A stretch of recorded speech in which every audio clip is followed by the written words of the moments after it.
여러분 안녕하십니까? 1월 5일 금요일에 MBN 뉴스와이드입니다. 오늘도 6분 모시고 바로 출발하겠습니다. 안녕하세요. 안녕하세요. 안녕하세요. 네, 안녕하세요. 오랜만에 뵙는 분도 나오셨군요. 알겠습니다. 남북대화가 급물살을 타고 있습니다. 남조선 집권자라고 해대던 북한이 어쩐 일인지 문재인 대통령이라고 아주 깍듯이 호칭을 해서 눈길을 끌고 있기도 합니다.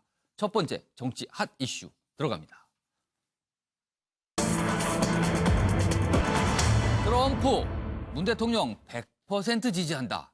북한은 수정 없이 우리가 제안한 회담을 수용을 했고요. 자, 그리고 문재인 대통령은 이런 상황에서 성급함은 금물이다. 또 이런 얘기도 했습니다. 어떤 의미들이 담겨 있을지 지금부터 보도록 하겠습니다. 2년간 겨울, 그렇죠. 아주 추운 겨울이었던 남북, 요즘 급속 해빙 모드인 것 같습니다. 아직까지 뭐 결과는 나왔지만 분위기상으로는 확실히 급속한 해빙 모드가 아닐까 이렇게 합니다. 어제죠. 문재인 대통령과 미국의 트럼프 대통령이 전화 통화를 했습니다. 그리고 평창 올림픽 기간 동안 군사 훈련을 하지 않도록, 그러니까 뒤에 하기로, 연기하기로 합의했죠. 자, 그러면서 트럼프 대통령이 이런 얘기도 합니다.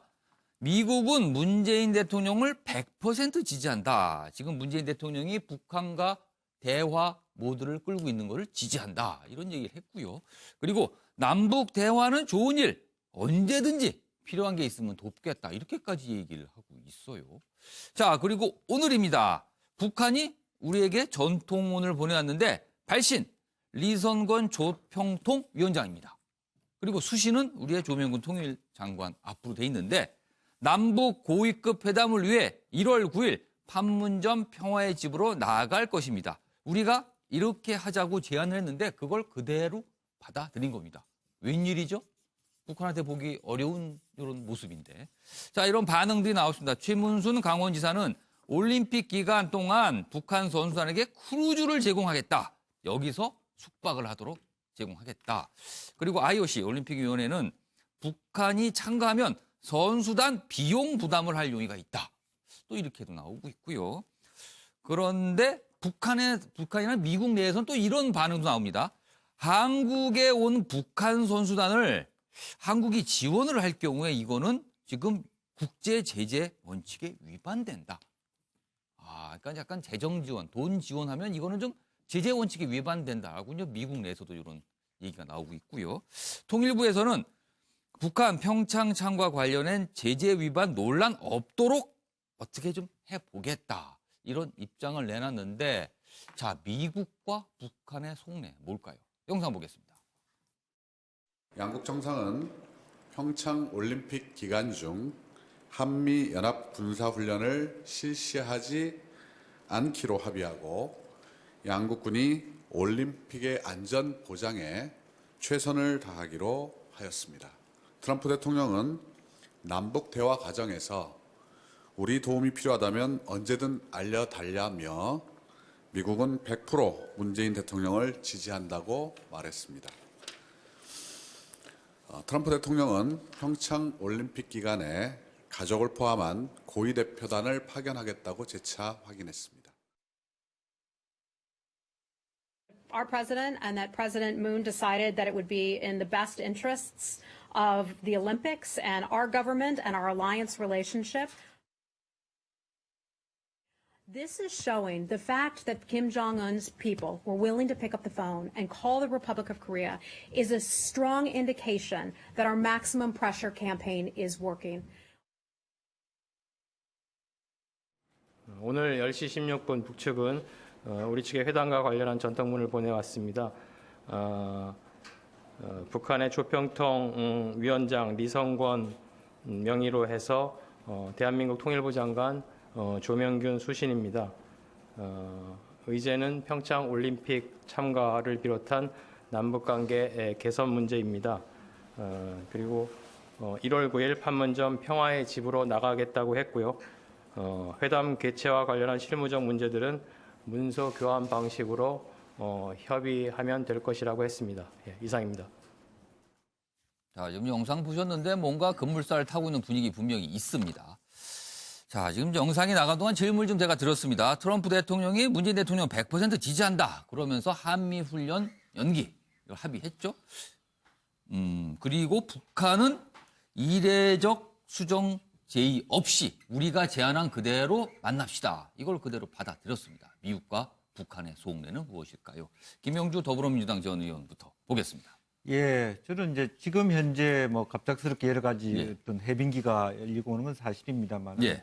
작년에 있었던 연례 회동, 미국과 중국의 트럼프 시진핑 회동이나 어쨌든 여러 가지 잡음이 있었습니다만은 문재인 시진핑 회동 예. 이런 것들이 상당히 어떤 제가 뭐 중국이 중국인 이유라고 썼습니다만은 가운데에 미국과 중국의 관계, 또 중국과 북한 간의 관계, 또 한국과 중국의 관계 이런 것들이 있어서 소위 말하는 평창 컨센서스가 이미 작년 말에 이루어지지 않았느냐. 평창 동계올림픽을 둘러싸고는 일정한 서로 양해를 할 수 있는 예. 말하자면 방어막이 작년 말로 쳐져 있기 때문에 굉장히 빨리 이런 그 화해 무드가 조성되고 있다. 저는 그렇게 보고 지금 이런 현상 이전에 중국과의 어떤 얘기가 있었고 그 움직임이 이미 바탕에 깔려 있는 것이다. 네, 이런 그렇습니다. 분석을 해주신 거네요. 알겠습니다.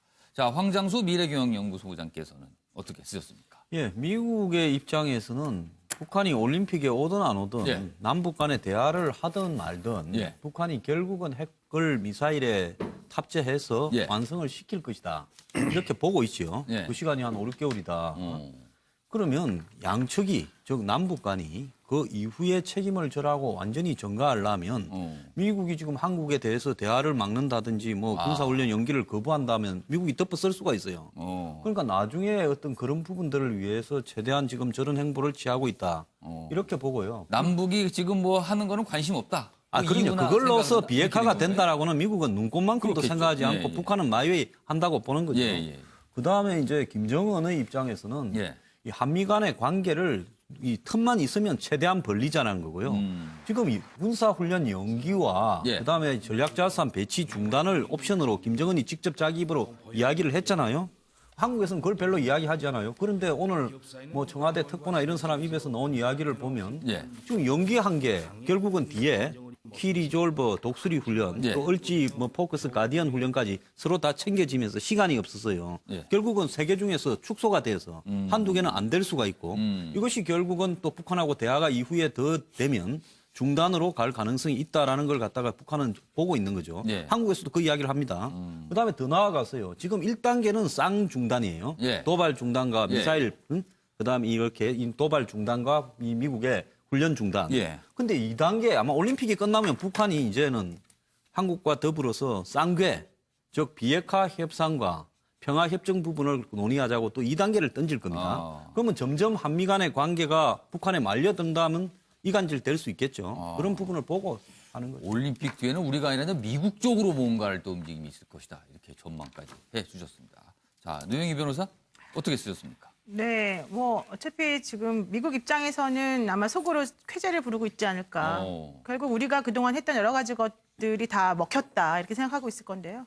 결과적으로는 북한이든 남한이든 부처님 손바닥에 있다라는 그런 생각을 가지고 있을 것 같아요. 그러니까 미국의 입장에서 보면 우리 손바닥에 있을 뿐이다. 그렇죠. 이렇게 생각할 수 있다. 그러니까 본인들이 이제 했던 그런 제재나 뭐 압박 이런 것들이 효과를 거두고 그 결과가 이런 식으로 나타났다라고 얘기를 하는 거니까. 이게 우리가 압박한 결과가 벌써 나타나는 것이다. 예. 이렇게 해석을 하죠. 물론 당연히 이제 우리 문 대통령을 지지하고 대화는 좋은 일이니까 예, 돕겠다라는 좋은 말을 했지만 근데 그 말의 이면은 결과적으로는 미국이라고 하는 이 나라를 잊지 말고 우리랑 예. 긴밀하게 협조해야지 된다 이런 약간의 뉘앙스도 있는 것 같고요. 알겠습니다. 그다음에 이제 북한 입장에서는 핵만 건드리지 말아라. 그럼 일단 경제 제재와 관련해서 조금 우리가 너희들하고 협상할 수 있다라고 하는 식을 조금 이런 식으로 우회적으로 표현하는 것 같고 결과적으로는 이걸 통해서 이제 그러니까 통남 통미라고 하죠. 보통 남한을 통해서 미국과 통하겠다. 예. 그러니까 우리는 이제 앞으로 이 평창 올림픽을 계기로 해서 조금 국면을 전환시켜 보겠다. 이런 식의 지금 제스처가 아닌가 생각합니다. 저 해석대로라면은 북한은 핵은 그냥 이미 기정사실화 그렇죠. 하려고 예. 한다. 뭐 이런 내용 같은데요. 알겠습니다. 차명진 전 예. 자유한국당 의원께서는 더불어 자유한국당. 제가 당을 헷갈렸습니다. 순간적으로. 자유한국당. 요즘 세상에 뭐 그 한쪽만 있으면 손해 보니까 네, 알겠습니다. 좋은 그 자리매김해서 감사하고요. 이렇게 생각해요. 저는 미국이 지금 북한 핵에 대한 의도는 예. 분명합니다. 어떠냐? 일골. 예, 핵 무기를 폐기하든지 예. 아니면 그 버튼을 누르는 김정은을 폐기하든지. 그러나 다만 중국과 이 한반도의 그 이 한국, 일본의 여러 가지 상황을 고려해서 예. 직접적인 타격은 안 하고 계속적으로 어떤 뭐 경제적, 외교적 압박과 군사적 시위를 통해서 예. 압박한다. 이런 생각이에요. 그래서 미국은 북한이 어떻게 나올지, 한국이 어떻게 나올지 다 예상을 하고 있어요, 트럼프는. 그래서 지금 북한은 그러한 미국의 시나리오대로 안 되대로 그 어떤 김정인도 살아남고 북핵도 살아남으려고 하지만 지금 미국이 저렇게 압박하는 마당에 중국까지도 이렇게 좀 미국의 뜻에 따라서 움직이는 마당에 북한이 갈 데가 어디 있어요? 남한한테 손 내미는 거예요. 그래서 이런 시나리오를 알고 있으면서도 트럼프는 어차피 그렇게 함으로써 결국 그것이 안 될 것이다. 라는 것을 백성들한테, 국민들한테 보여줘야 되잖아요. 예. 그죠? 미국 국민과 네. 한국 국민들한테. 예, 그런 그 과정을 지금 밟는 거예요. 그러니까 어차피 안 될 것이다. 그래서 시나리오대로 될 거다. 그런데 김정은은 시나리오대로 안 될 거리가 아니라 시나리오대로 안 되도록. 안 됐으면 좋겠다. 그런 지금 네, 의미군요. 나름대로 핵도 어떻게 살아남고 자기도 살아남으려고 그렇게 여러 가지 수를 쓰지만 이게 보면은 이건 제가 볼 때는 저뿐만 아니라 우리나라 국민들도 잘 알걸요. 김정은에게 지금 마지막 수단이에요. 이것이 만약에 안 될 경우 어떻게 되겠어요? 미국도 더 강하게 압박할 수 있는 명무생이고 지금 제가 중요한 건 조금 이따 얘기가 나오겠지만 아마 제가 볼 때 문재인 대통령의 입장도 바뀔 거다. 알겠습니다. 지금 노영희 변호사가 말씀하신 부처님 손바닥과 좀 맥이 통하는 아, 예. 설명이 아닌가 노영희 변호사가 싶습니다. 알겠습니다. 예, 이 안보 외교 문제에서는 상당히 저하고 이렇게 똑같아요. 보는 눈이. 다른 분야에서는 또 다른가 보죠. 그럼? 다른 분야는 좀 많이 달라요. 알겠습니다. 뭐 약간 다른 얘기가 나왔습니다. 자, 이종근 데일리 안동설 시장께서는요. 네, 저는 이제 같은 생각이다라고 이제 그렸습니다. 예. 이게 어떤 생각이냐면 평창 올림픽 기간 만이라고 썼는데, 자, 연말에 지난 2017년 연말에 전 이 기사에 주목합니다. 이게 부각은 안 됐지만 어떤 예. 기사냐면 북중 국경지대에 중국이 어마어마하게 많은 그 군사 이동이 있었다. 이것이 이제 그 신문마다 났고 그 이후에 지금까지도 이어져서 중국 주민들이 탱크를 찍고 왜 갑자기 이렇게 그 중국 군대가 여기로 집결하지 하면서 탱크라든지 굉장히 큰 어떤 군대 이동을 찍었거든요. 네. 자, 그건 무슨 의미냐? 분명히 연말에 중국이 비상의 어떤 그런 상황을 연출을 했다는 겁니다. 두 가지 중에 한 가지겠죠. 그것이 한반도에 어떤 전쟁의 기운이 있을지 아니면 중국이 북한을 압박하는 것지 둘 중 어느 것이라도 지금 북한 측에서 봤을 때 연말에 중국의 이 북중 국경지대에 어마어마한 군사 이동이라는 건 북한으로 봤을 땐 굉장히 큰 압박이었을 것이다. 네. 즉 지금 김정은이 이것을 받아들인 건 뭐냐면 두 가지죠. 하나는 그런 압박, 미국에 의한 또는 네. 중국에 의한 압박과 그다음에 황병서가 최근에 숙청당한 이유가 네. 황병서가 그런 말을 했다죠. 김정은한테 지금 북한 인민이 너무 지금 경제적으로 안 좋으니까 금고를 열어주십시오. 그 말을 했다가 그 숙청을 당했다는 이야기가 있는데 어쨌든 그건 지난 9월에 2375 안보리 결의안 2375가 굉장히 지금 먹혀들고 있다. 그러니까 김정은으로 봤을 때는 큰 그림일 수도 있지만 지금 다급한 어떤 상황에서 받아들일 수밖에 없는 상황일 수도 있고 또 한 가지는 지금 말씀하신 그 부분과 일치되는 게 지금 트럼프는 굉장히 큰 어떤 압박을 계속 취하고 있었다. 이 두 가지가 저는 연결되는 지점이라고 봅니다. 갑자기 차명진님께도 반론이 있으시다고 그러니까 꽂아주셨어요. 이종근 실장이 지금 네. 중요한 지적을 하는데 네. 우리가 이번에 아마 국민들이 예년과는 다르게 김정은의 그 신년사 전문을 다 봤을 거예요. 네. 많은 분들이. 네. 근데 이상하게 기자들조차 네. 김정은 신년사에서 소위 말하는 평창 올림픽을 통한 남북 대화 부분만을 얘기하는데 네. 한번 다시 가서 보세요. 김정은 신년사의 3분의 2가 네. 경제예요. 그렇죠. 네, 경제가 급하다. 왜 그런 얘기 하겠어요? 지금 올해만큼은 어떻게든 네. 잘 살게 해보자 이런 네, 얘기가 강조돼 있었습니다. 너무나 거기에. 힘들어요. 그러니까 힘들기 때문에. 그러니까 지금 상당히 중요한 지적했습니다. 그러니까 한번 보세요. 김정은 신년사는 오히려지 경제 좀 살리자지 예. 평창올림픽 일부분은 사실 거기 일부에 불과했어요. 알겠습니다. 반론을 하신 건 아니네요. 그러게. 반론인 줄 아, 알고 이제 바로 이렇게 보완을 요청하신 줬습니다. 알겠습니다. 자, 서영호 두문정치전략연구 소장께서. 네, 방송 전에 예. 이 평창 올림픽 문제는 대단히 중요하지만 예.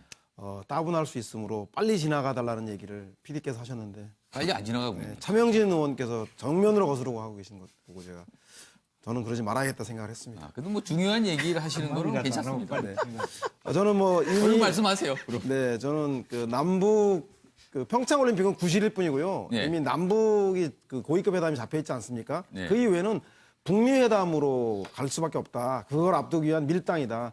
김정은 위원장이 책상 위에 핵단추가 있다 그러고 트럼프 대통령이 내단추가 더 크다는 얘기를 트윗으로 공방을 하고 있지만 예. 사실상은 잘 아시겠지만 북한은 핵미사일을 기술적으로 검증도 채 되지 않은 속에서도 정치적으로 완성했다고 선언한 것은 빨리 남북 북미 대화에 나서겠다라는 거고 중국도 아마 시진핑 2기 체제가 안정화됨에 따라서 한국과 미국 관계를 개선하기 위해서 북한 보고 빨리 대화에 나서라고 압박을 하고 있습니다. 이 변화된 정세에 맞춰서 이미 남북의 그 새로운 그 기운들이 조성이 되어서 남북 대화로 나가고 있고 아마 조만간 북한과 미국도 평창 올림픽을 전후로 해서 책상 협상 테이블에 마주하지 않겠는가. 즉 싸움이 시작된 것은 이미 대화가 시작됐다는 이야기를 의미하는 것 같다라는 생각입니다. 알겠습니다. 지금 북한과 그리고 미국의 속내는 무엇일까라는 질문 드리고 답변 쭉 들어봤는데 그렇다면 이번에는 문재인 대통령의 생각이 무엇일까 좀 추측 좀 해봐야겠는데 사실은 북한의 평창 올림픽 참가와 관련해서 뭐 최선을 다하겠다라고 하면서도 성급한 기대는 금물이다. 또 이런 얘기도 내놨거든요. 그래서 과연 이건 어떤 의미로 받아들여야 될지 일단 영상부터 보고 돌아오도록 하겠습니다. 마침 북한도 평창올림픽 참가의 뜻을 밝혀봤습니다. 아직 성급한 낙관이나 기대는 금물입니다. 그러나 가능하다면 남북관계 개선과 한반도 평화의 정기를 만들기 위해 최선을 다하겠습니다. 평창올림픽을 평화올림픽으로 만들고 나아가 북핵 문제도 평화적으로 해결해 한반도 평화를 이루는 한 해가 되도록 노력하겠습니다. 문재인 대통령은 오늘 1월 4일 밤 10시부터 10시 30분까지 도널드 트럼프 미국 대통령과 전화 통화를 갖고 평창 올림픽을 계기로 조성된 남북 대화에 관한 양국 간 관심사에 대해 논의했습니다. 양국 정상은 평창 올림픽이 안전하고 성공적으로 개최되도록 최선을 다하기로 합의했습니다. 문 대통령은 남북 대화 과정에서 미국과 긴밀히 협의할 것이며 우리는 남북 대화가 북핵 문제 해결을 위한 미국과 북한의 대화 분위기 조성에 도움이 된다고 확신한다고 말했습니다. 자, 환영을 나타내면서도 성급한 기대는 좀 빠르다. 좀 경계할 필요가 있다. 이런 문재인 대통령의 말이 나왔는데 과연 의미는 무엇일까요? 황장수 소장부터 좀 볼까요? 지금 돼가는 걸 보면요. 문재인 특보가 몇 달 전에 이야기하면 예. 나중에 보면 대통령도 이야기하면서 그대로 따라가고 있어요. 그런 경우가 좀 많이 네, 그래서 있었어요. 베를린 선언 때부터 7월 초에 예, G20 갔을 때부터요. 아마 이 전체적인 로드맵이 짜여져서 진행된 거지 예. 이게 뭐 그냥 우연히 된 부분은 아니라고 봅니다. 그래서 그렇게 소망에 맞지 않던 운전석에 앉은 것 같기도 한데 옛날에 보면 개그 콘서트인가에 같기도라는 게 있었잖아요. 예. 근데 뭔가 아닌 것 같기도 하고 뭔가 잘 돼가는 것 가는데 이게 불안한 것 같기도 불안이 하고. 커진다는 거죠. 왜 이러냐? 이거는 지금 마지막 돌아올 수 없는 비가역적 순간을 한번 가고 있어요. 북한이 핵 개발을 예, 예. 완성하는 부분에요. 예. 그럼 문 대통령이나 현 정부의 이 북한에 대한 대화, 이 협력, 이 교류 정책이 성공하면 이건 대박이지만은 예. 이게 만약에 그러고도 북한이 핵을 개발해가지고 미국을 상대로 이렇게 한번 해보겠다고 하면 그때는 정말 감당할 수 예를 없는 일이 들어서 벌어질 수 올림픽이 있거든요. 끝난 뒤에 어떤 또 도발을 예. 하게 될 예. 경우에는 참 그럴 때는 이게 문 정권이 이걸 갖다가 100% 예, 예. 확신할 수 없는 부분이니까요. 아. 지금 잘 돼 갈수록 더 불안감이 그것보다 더 크게 엄습할 거다. 그래서 대통령이 지금 신중하게 이야기할 수밖에 없다 이래 봅니다. 같기도 하다. 그런 심정일 것이다라고 이제 분석을 해줬고요. 노영희 변호사.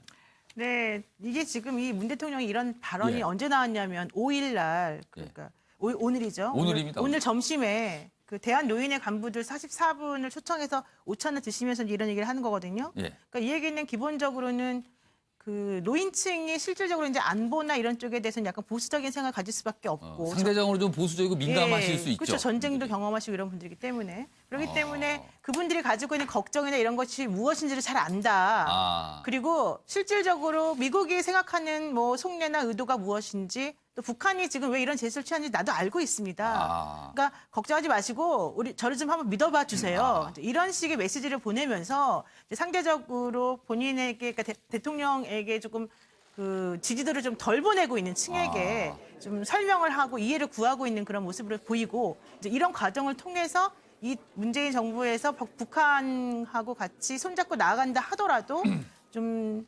진중하고 그다음에 좀 신중하게 나갈 것이다라고 하는 것을 좀 알려준 것 같아요. 이른바 내수용 발언일 수 있다.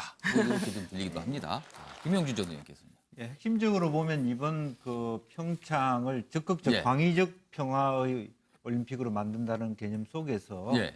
많은 사람들이 그럼 한미 동맹을 깰 거냐 하는 문제 예, 예. 의식을 갖고 있기 때문에 예. 기본적으로 이 국면에서 4일날 트럼프 대통령하고 길게 통화를 하는 것도 그렇고 예. 현재 남북 관계 극히 가까워짐에도 불구하고 청와대가 나서고 있지는 않아요. 예. 통일부를 통해서 하는 것 자체가 기본적으로 현 정부에서 한미 군사 훈련을 없애려고 하는 의지가 없다, 의도가 없다라고 하는 것을 명확하게 하면서 한미 동맹의 축을 유지하면서 어떤 올림픽을 평화적으로 이끌고 나아가서 남북 대화하겠다는 기조를 정확하게 다시 한번 대통령께서 밝혔다 이렇게 볼 수 있겠습니다. 이거는 그렇다면은 미국을 좀 겨냥한 발언일 수 있다로 또 네, 그렇게 또 해석이 각각 다 다르시네요. 지금 세 분께서. 자, 저쪽으로 발언 기회를 좀 늦게 네. 아까 첫 질문에 좀 늦게 하셨으니까 서영호 소장부터. 아마도 그 모처럼 만에 열리는 예. 그 남북 대화이기 때문에 국민적 관심이나 세계적 관심이 클 겁니다. 예. 그럼에도 불구하고 성과에 조급해서 국익에 반하는 건 하지 않겠다. 또 마찬가지로 북한에 빨리 성과를 내기 위해서 무리한 요구를 하지 않겠다. 예. 그래서 최소한 북한의 올림픽 참석이라고 하는 예. 평창 올림픽을 성공적으로 개최하는 것에 최소한으로 더 나아가서는 당장의 남북 간의 비핵화 대화가 되지는 않을지라도 예. 향후에 이 남북 대화 평창 올림픽이 계기가 돼서 북미 대화에 물꼬를 트고 향후에 한반도 비핵화로 나아갈 수 있는 마중물 디딤돌이 되게 하겠다. 차근차근 가겠다라고 하는 그 의지인 것 같고요. 이것은 뭐냐면 이미 일정하게 설계도가 되어서 진행되고 있는 로드맵은 이미 되어 있다. 즉 되는 집이다라고 하는 것을 상징적으로 보여주는 그 모습이 아닌가 그렇게 평가하고 싶습니다. 굉장히 긍정적으로 평가한 것 같으신데요. 되는 집이다. 지금 저렇게 하고 있는 모습 자체가. 알겠습니다. 이정훈 실장님. 네. 오늘 그 뉴스 보도에 따르면 문재인 대통령이 이렇게 말씀하셨던 것 같아요. 대북 관계에 있어서 대화만 추구하지는 않겠다. 그리고 충분히 국방력으로도 우리가 대북 관계에 있어서의 어떤 이니셔티브를 취하겠다. 이 표현이 있더라고요. 그래서 아니 어디서 이런 말씀하셨나 그랬더니 아까 노영희 변호사 말씀처럼 대한노인회 노인회 그 간부들을 초청해서 어르신들 한 앞에서 자리입니다. 그래서 말이에요. 일단은 맞춤형 발언이 아니었겠느냐라고 생각이 드는데 사실 진정성 있게 받아들인다면 이낙연 총리가 며칠 전에 하신 말씀처럼 이 상황 판단에서 북한이 더 많은 것을 원할 것이다. 이렇게 상황 판단을 하신 것처럼 오늘 말씀이 좀 진정성이 있으시다면 앞으로 70%의 지지율도 계속 더 유지할 수 있을 게 아닌가라는 생각도 듭니다. 알겠습니다. 차명진 전. 저는 네. 여기 계신 분들하고 조금 생각이 달리. 예. 그 특히 노영희 제 얘기 참 잘 들어봤습니다. 아까는 뭐 갔다 그러시더니 또 이번에 좀 다르다 다른데. 저는 이게 문재인 대통령의 대북 정책의 대전환의 전조다. 이게 지금 아까도 얘기했듯이 북핵과 관련된 수순을 쭉 밟으면서 그야말로 평화적인 접촉을 위한 마지막 노력이 될 겁니다. 그리고 그 이후에 북한이 김정은이 예의 행동을 다시 또 되풀이하면서 지금 그림상으로 보면 지금 이 도발 가능성을 좀 보고 있는 것 같은데 미사일을 지금 쏘면 저 큰 미사일을 평창 올림픽이라는 가는 끈으로 잡아당겨지겠어요, 저게? 마지막 노력을 하는 거예요. 하지만 저 끈을 잡아당기는 문재인 대통령도 저 끈이 끊어질 거라고 저는 분명히 확신할 거라고 봐요. 그래서 이 이후에 이것이 이제 마지막 노력이 되고 이 이후에 저는 문재인 대통령이 실제로 대북 그 어떤 여러 가지 그 정책 이런 것들을 대전환할 거다. 근데 제 말이 지금 안 하다 할지 모르지만 예. YS가 그랬어요. YS가 처음에 등장해서 정권을 잡고 민족은 그 무엇보다도 우선이다 하면서 이인모 씨 송환도 시키고 여러 가지 예, 예. 그죠? 네. 상당히 그 오히려 지금 문재인 대통령 이 시절보다 더 북한과 가깝게 지냈어요. 그러나 어느 순간 그게 어느 순간인지 기억하세요? 94년 그 북한이 핵을 그 만든다는 것이 와 분명히 확인이 된 순간 그때 이제 카터는 그렇습니다. 북폭을 하려고 그랬잖아요. 예, 예. 그때 북폭을 못하게 하면서 그때부터 이 YS가 상당히 그 대북 관계에서 상당히 보수적이고 강경하게 나갑니다. 그래서 문재인 대통령도 저는 그렇게 가기 위한 지금 전조다. 이렇게 되면 있죠. 이제 여러 가지 많이 바뀔 거예요. 그러니까 지금 그 청와대 소위 대화론자들도 그거 다 위선으로 후퇴하는 등 여러 가지 그 이 변화들이 있을 거로 예상이 됩니다. 앞으로 2개월 후 주목해 보십시오. 알겠습니다. 2개월 뒤에 저희가 똑같은 주제를 가지고 한번 여기 계신 분들 다시 한번 모시도록 제가 노력해 보겠습니다. 저 때문에 출연 보장 그때는 되겠습니다. 과연 어떤 또 설명이 나올지 한번 지켜보도록 하고요. 자, 뭐 요 정도 하고요. 다음 주제로 넘어가겠습니다. 두 번째 정치 핫 이슈입니다. UAE 국정조사 야권 공조가 조금 뭐 변화가 생기는 건가요? 한국당 내부에서 약간 다른 목소리, 엇박자가 나온 듯 하고요.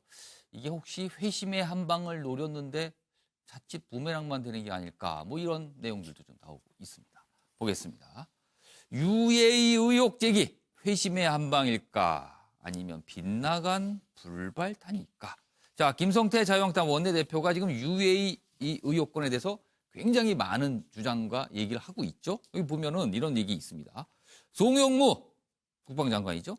MB 박정부 때 UAE 이면 합의 없다고 밝혔다. 지금 한국당에서 이런 얘기가 나왔습니다. 그런데 이게 좀 이런 상황에서 지금 박근혜 정부 때 국방부 차관을 지냈죠. 백승주 의원입니다. 자유한국당 소속인데 박근혜 정부 때 UAE와 이면 합의는 아니지만 군사 MOU 체결한 건 있다. 그런데 이게 MB 원전 수주와는 무관한 것이다. 뭐 이런 말에서 약간 좀 분위기가 좀 묘해졌어요. 자, 그리고 또 이런 주장이 지금 자유한국당에 나오는데 야당 3당 공조로 UAE 의혹 국정조사 추진을 협력하기로 했다. 뭐 이렇게 얘기가 좀 있었습니다. 그런데 자유한국당 내에 김영우 의원이죠. 국방위원장을 상임위원장 영입을 했었는데 국정조사 이거에 대해서 정신 나간 소리라고 그랬어요. 물론요, 국정조사를 하면, 이 얘기를 하면서 이 국가 간의 약속을 다 까발리는 국정조사, 이렇게 막 드러내는 국정조사, 이거 안 된다. 이거 정신 나간 소리다. 그러면서 UAE 정책 결정자를 그럼 국정조사를 열면 부를 수가 있나? 이렇게까지 얘기했습니다. 약간 뭔가 결이 좀 다르죠. 자, 그리고 또 있습니다. 임종석, 국민에 해명해라. 메뚜기도 한철이다. 지금 잘 나갈 때 뭐 자꾸 그러는데 뭐 이런 의미로 지금 메뚜기도 한철이다. 뭐 이런 얘기까지 했어요. 그런데 임종석 실장은 이불변 응만병이다. SNS상으로 이런 글을 읽었는데 변하지 않는 것으로 만사의 변화를 대응하겠다. 묘한 말을 남겼습니다. 자, 지금 이런 상황에서 입장이 나왔습니다. 국방부는 김성태 원내대표의 송 장관 발언, 이면 합의 없다. 이 발언 사실과 다르다라고 또 부인을 했어요. 어떻게 된 거죠? 자, 그리고 김종대 정의당 의원은 MB정부 UAE 군사협정 추가 확인했다. 이면 합의 부정하는 거는 기만이다. 또 이렇게 주장을 하고 나섰습니다.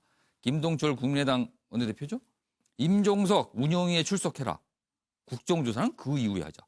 지금 국정조사 추진 협력하기로 했다는 말이 자유한국당 내왔는데 그거에 앞서서 운영위 출석부터 좀 해보자. 이렇게 해서 뭔가 조금 잘 안 맞는 듯한 느낌이 있습니다. 영상 보겠습니다. 국방 협력을 하는 경우에는 뭐 주로 해외 파병 부대의 지원, 원활한 임무 수행을 위한 지원을 위한 경우도 있고, 아니면 해당 국가가 한반도 유사시 우리를 도와줄 수 있다는 있을 가능성을 염두에 두고 하는 경우도 있습니다. UAE는 정확히 어느 쪽에 해당하나요? 포괄적인 면에서 상호 협력하고 있는 관계여서 어느 한 관계라고 규정하기는 좀 어려울 것 같습니다. 그렇다면 UAE와의 상호 군수 지원 협정이 협정인가요, 아니면 MOU인가요? 그 부분에 대해서는 앞서 말씀드린 것처럼 상대국가의 신의 원칙 때문에 확인해 드릴 수 없다고 분명히 말씀드렸습니다. 지난 11월에 송영무 국방장관이 UAE를 방문했을 때도 이 문제 때문에 양국 간에 갈등이 벌어졌는데 굉장히 이행하기 어려운 약속이고 몇몇 양해각서 조항에 문제가 있다. 네. 이렇게 의사를 UAE 측에 전달한 걸로 알려져 있습니다. 예. 그러자 UAE 측이 무슨 소리냐. 이전에 다 약속했고 그 약속을 하면서 원전 수주까지 해갔던 나라가 이제 와서 말 바꾸기냐. 이런 식의 어떤 강력한 항의가 우리 정부에 전달된 것 같아요. 예. 어제 김학용 국회 국방위원회 위원장이 송영무 국방부 장관을 찾아가서 만났습니다. 송영무 국방부 장관이 밝혔습니다. 전 정부, 그러니까 MB 박근혜 정부의 군사협정이라는 이면 합의는 없었다는 사실을 명백하게 국회 국방위원장과 면담에서 이 사실을 밝혔습니다. 대통령 비서실장이라는 자가 국민과 야당을 이렇게 우습게 하는 방략무인과 오만방자로 일관하는지 메뚜기도 한철이라는 사실을 틀림없이 분명히 전해드리고 싶습니다. 자, 참고로 말씀드리는데 저희 MBN 뉴스와이드는 유튜브와 페이스북으로도 생중계가 되고 있고요. 그 하단에 여러 가지 댓글과 질문들이 올라오고 있다고 합니다. 그중에서 좀 저희가 답변을 드릴 만한 질문은 골라서 생중계 동안 답변을 좀 드리도록 하겠습니다. 자, 제가 지금 영상 나오는 질문을 드렸습니다. 지금 여러 가지 보면은 이 UAE 건과 관련해서 여러 가지가 얘기 나오는데 뭐 한국당 내에서는 좀 다른 목소리 나오고 있기도 합니다. 과연 이 UAE 논란은 어떤 결말을 맞게 될까요? 이 질문을 드렸는데 황장수 소장님 먼저 보겠습니다. 우리나라의 국익이라는 말을 너무 쉽게 편의에 따라서 서로 갖다 붙이는 것 같아요. 정치적으로. 위안부 협정 파기 같은 경우에는 국익보다 원칙이 중요하다라고 합니다. 아, 그렇죠. 또 그렇게 네, 그런 말도 그러면 이게 나왔어요. 지금 UAE 문제 이거요. 솔직히 말하면 공사 좀 따겠다고 여기에 무슨 군사 협력까지 하고 세계 그런 나라가 어디 있습니까? 그래서 그런 어떤 부분에서요. 현 정권을 막론하고 비밀이 있으면 전부 조사돼야 되는데요. 쌍방이 다 비밀이 많은 것 같아요. 그래서 저는 4가지를 조사할 게 있다고 봅니다. 자, 군사협력을 누가 하자고 해서 원전 수주 옵션으로 걸었고 이후에 다시 또 그것이 추가됐느냐. 그다음에 지금 핵 폐기물 문제, 그거 심각한 건데 그것도 분명히 매듭을 지어야 된다. 거기에 진짜 들어 있었느냐 그 내용이. 이거요. 지금 솔직히 말하면 제가 알기로는 이거 핵 폐기물 방법이 없는 걸로 알고 있어요. 제가 몇 년 전에 제기한 바가 있어요. 그래서 이 문제도 지금 매듭을 지어야 됩니다. 안 그러면 이런 식으로 몰고 가서 나중에 어떻게 하겠다는 거예요. 그다음에 특정 기업 지원 때문에 갔느냐 안 갔느냐. 정경유착의 사례가 될 수 있죠. 그다음에 레바논 일정이 지금 사라졌는데 그 중국 가기에 대통령이 바쁜데 비서실장이 왜 레바논에 갔느냐. 이런 문제도요. 지금 따지져야 되는 겁니다. 그렇기 때문에 이 4가지를 다 저는 국정조사해야 된다 봅니다. 아, 국정조사에서 이 4가지 밝혀볼 걸 한번 밝혀보자. 이런 얘기셨습니다.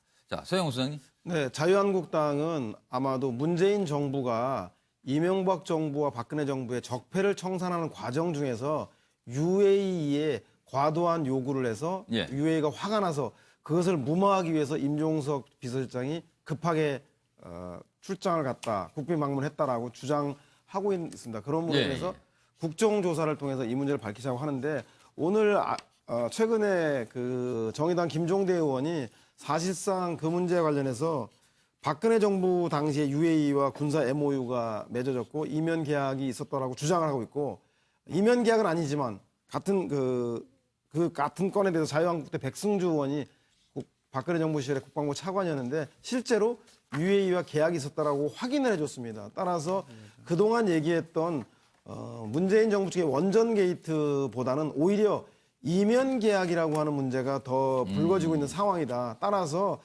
국익과 관련된 문제이기 때문에 이만하면 충분히 되었으니 UAE와 외교적 단절 사태 그리고 국익에 해하는 결정이 나기 전에 자유한국당에서 이 문제를 국회 정보위라든가 운영위내에서 비공개로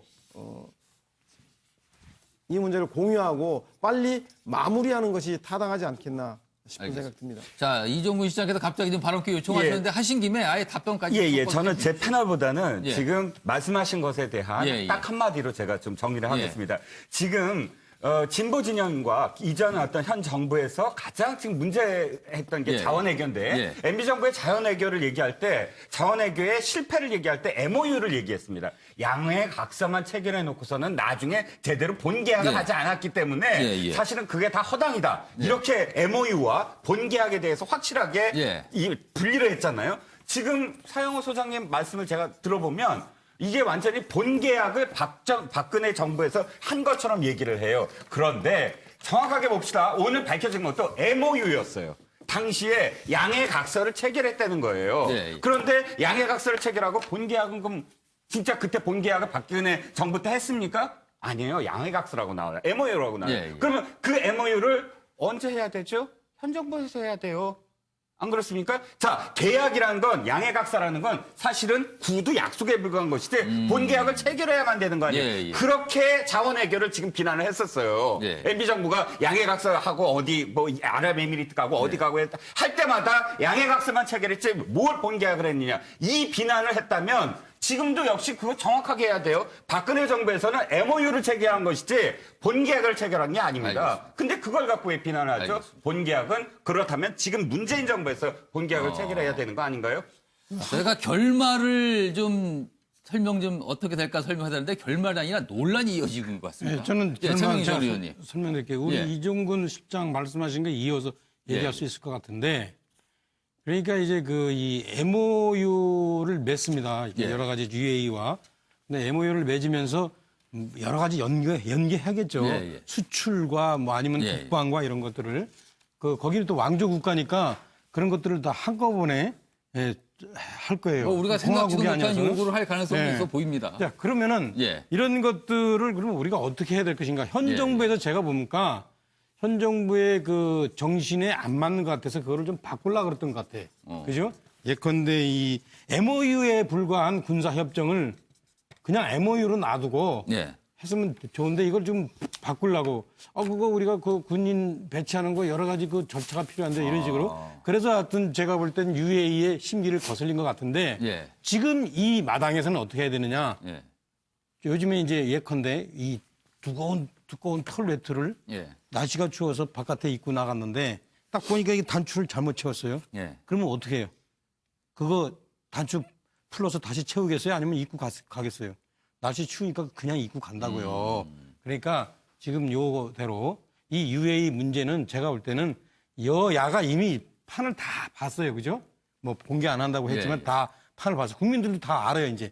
그러면은 이렇게 된 마당에 그냥 뭔가 네, 뭔가 그냥- 모르겠지만 약속한 대로 그냥 갈 수밖에 없다. 그냥 옷 입고 가고 분명히 제가 여기서 확인하는 건 나중에 직접적으로 군사 어떤 동원이나 이런 문제가 나오면은 예. 그거는요 이제 MOU 차원에서 해결 안 되는 기 때문에 국회에서 다시 알겠습니다. 승인을 받을 수밖에 없어요. 알겠습니다. 그럼 그건 그때 가서 얘기하면 돼요. 김영주 전 의원. 퉁치자는 이야기입니까 혹시? 네? 잠깐만요. 아니죠. 지금 황 소장님 뭐라고 말씀하셨어요? 아니, 저 양쪽 다 그냥 퉁치고 조용히 가자 이렇게 말씀하시는 걸로 그걸 들립니다. 이제 표현이 퉁친다는 약간 그런 느낌으로 말씀하신 것 같긴 아니 해요. 퉁친다는 비속어로 얘기하시는 건데 기존 있는 대로 그냥 네, 가자. 그렇죠. 그거는 이제 그렇게 하겠습니다. 그러니까 MOU니까 MOU는 MOU다. 예. 자, 지금 김용주 전 의원께서 발언 기회 갖게 참 어렵습니다, 지금. 앞에 이야기인데 MOU도 나라마다 상당히 다릅니다. 무게. 예. 굉장히 가볍게 얘기인데 사실 MOU가 어떻게 보면 결혼을 전제로 한 약품 같은 예. 것일 수도 있는데요. 물론 뭐 스스로가 그냥 문서를 안 한 정도 예. 가볍게 생각할 수도 있습니다만 그런 면에서 앞선 정부가 실제로 핵심은 상호 군사 지원 협정에 대한 MOU 뭐 그런 것들이라면 예. 상당히 문제가 될 그동안에 사실은 이 말하자면 MLSA라고 하는 것은 주로 이제 미국과 관계 맺은 것을 중심으로 우리가 이행해 왔단 말이죠. 예. 그런 것들을 사실은 다 공개했을 때 여러 가지 한미 동맹을 그토록 중심으로 두고 있는 우리나라 입장에서 과연 박근혜 정부나 이명박 정부 자체가 이제 그런 식의 이면 합의를 하거나 MOU를 맺었다는 것 자체가 자유한국당 입장에서도 과연 이제 득이 되는 어떤 결정이 나올 수 있는가 하는 부분이 하나 있고 그렇다면 그 MOU를 계속 이어간다라고 하는 것이 과연 말이 되는가. 자기네들은 책임 안 지고 어쨌든 저질러 놓고 그다음 정부가 누가 되든 간에 이행하든 말든 모르겠다라고 하는 것이 국가 간에 할 수 있는 그런 신중한 행위하고는 배치되는 부분이 있지 않느냐 그런 생각이 들어서 이것은 조금 더 아까 뭐 최양호 소장 얘기한 대로 필요하다면 정보위원회라서 비공개로 여러 가지 국가 간의 어떤 그동안의 내용들을 소상히 보고하되 국익의 차원에서 다시 한번 어느 정도 어느 수준에 공개하고 어느 수준은 말하자면 비밀을 지킬 것인가에 대한 합의를 가져갈 필요가 있겠다. 일단 들여다볼 필요는 있다라고 좀 생각하시는 것 같네요. 알겠습니다. 노영희 변호사. 지금 그 얘기되고 있는 게 이제 김성태 원내대표가 얘기하고 있는 게 이면 합의 없다고 하더라 이런 네. 얘기였잖아요. 그렇죠. 그러니까 사실은 또 아니라 이런 얘기가 일각에서 나오면서 백승주 전 차관이 우리 대비 MOU 체결했다 이런 얘기 하고 있습니다. 그리고 또 김영우 그 국방위원장이 얘기하고 있는 게 그렇다고 해도 국정조사는 하면 안 된다 이런 얘기를 하고 있는데 제가 봤을 때 이 세 분이 전부 다 자유한국당 분들이잖아요. 네. 결과적으로는 이 안에서도 여러 가지 의견이 있을 수 있지만 더 이상 이것을 그 문제시하거나 크게 부풀려서 우리 당에 좋을 게 없다라고 하는 이해관계가 조금씩 형성되고 있는 게 아닌가라는 생각이 들고 예. 여기서 그 얘기하고 있는 국정조사의 내용이 야3당이 지금 공조해서 추진하겠다라고 하는 국정조사하고 지금 우리 황장수 소장님 아까 좀 전에 국정조사 해야 된다고 말씀하셨는데 예. 그 국정조사하고 또 내용이 좀 다른 것 같아요. 제가 봤을 때는. 뭐 그럴 수 있겠죠. 네, 그래서 실제 이제 어떤 형태로든 간에 이제 뭐좀 의문을 밝히고 뭔가 찜찜한 부분들 좀 해결해달라라고 하는 얘기는 사실은 국민 입장에서 할 수는 있는데 네. 지금 이것을 가지고 계속해서 논란거리를 삼으면서 하는 것이 과연 의미가 있는 것인가 그 부분에 대해서는 저는 조금 회의적입니다. 네. 알겠습니다. 사실은 지금 김영우 전 국방위원장, 지금 자유한국당 의원인데 국가 간 맺은 협정에 대해 국정조사 정신 나간 소리다. 국정조사에 외국의 정책 결정자 부를 수 있겠느냐. 이런 글을 올려서 이후에 이 글 갖고 여러 가지 또 얘기가 좀 나왔는데 저희가 잠깐 좀 소개해봤습니다. 자, 저희가 지금 준비한 주제가 많아서 조금 더 속도를 내보도록 하겠습니다. 박근혜 정부의 이른바 문고리 3인방 참 얼굴 유명해졌습니다. 그런데 이제는 문고리가 아니라 결정적 진술자가 된 듯합니다. 다음 주제로 갑니다. 1년에 1억 할 만한 문고리. 검찰서 술술 진술합니다. 최대 수혜자에서 이제는 하수인으로 전락한 건가요? 어떤 내용인지 좀 지켜보도록 하겠습니다. 국정원 특활비 최대 수혜자였던 것 같습니다. 지금 나오는 걸 봐선 할 만했던 문거리. 그런데 지금 술술술 불고 있어요. 여기 보면 박근혜 전 대통령이 있죠. 최순실 무슨 또 메모를 뭐 이렇게 자기가 썼다 그러니까 나오는데 9억 7,600만 원입니다. 무려 이 세 사람에게 건너간 국정원 특활비 규모입니다. 속으로 이런 거 아닐까요? 문거리 할 만하네. 그래서 그렇게 충성하고 그랬던 걸까요? 자, 그런데 여기 이재만 전 비서관 있습니다. 쇼핑백에 테이프 밀봉 꼼꼼히 하고 전달했어요. 상납 때 관제해서 최순실도 봤어요. 자, 안봉근 전 비서관. 박 전 대통령 지시로 청와대 인근 골목길에서도 돈을 받았어요. 정호성 비서관. 박 전 대통령에게 따로 돈 전달하기도 했어요. 자, 이 세 사람 이런 행태를 보였죠. 자, 검찰에서는 최순실 자필 메모 속 숫자, 문고리 3인방 용돈의 액수와 일치한다. 지금 검찰 조사에서는 이런 내용까지 나오고 있다고 합니다. 영상 보겠습니다. 그리고 새 비서관은 교체할 그런 이유가 없다고 생각을 합니다. 그동안에 뭐 검찰은 물론이고 언론 또 그 야당 뭐 이런 데서 그냥 무슨 비리가 있나 이권 뭐가 있나 샅샅이 정말 그 오랜 기간 찾았지만 그런 게 하나도 없지 않았습니까? 그래서 저는 그 새 비서관이 묵묵히 고생하면서 그저 그 자기 맡은 일을 열심히 하고 또 그런 비리가 없을 거라고 믿었지만 이번에 뭐 대대적으로 다 뒤집고 그러는 바람에 진짜 없구나 하는 것을 저도 확인을 했습니다. 그런 비서관을 의혹을 받았다는 이유로 내치거나 그만두게 한다면 누가 제 옆에서 일을 할 수 있겠습니까? 이 자리에 나온 증인들 중에 가장 또 오랫동안 대통령 모신 분이어서 최순실 씨와 박근혜 대통령의 관계는 어떤 관계입니까? 예, 언론에 보도된 정도 저도 알고 있습니다. 언론에 보도된 바로는 굉장히 절친한 사이로 알려져 있는데. 그래서 그거는 이제 의원님께서 그렇게 판단하시는 거고요. 제가 대통령님의 어떤 친분 관계 그런 부분들에 대해서 제가 잘 알고 있질 않습니다.